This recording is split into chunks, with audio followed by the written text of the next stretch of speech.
எங்களுக்குள்ளே வாசம் செய்யும் ஆவியானவரே, இந்நாளில் சித்தம் போல் நடத்தி செல்லும் ஐயா.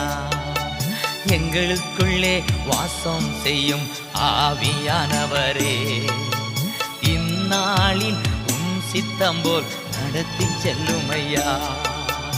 ஆவியானவரே, ஆவியானவரே, பரிசுத்த ஆவியானவரே,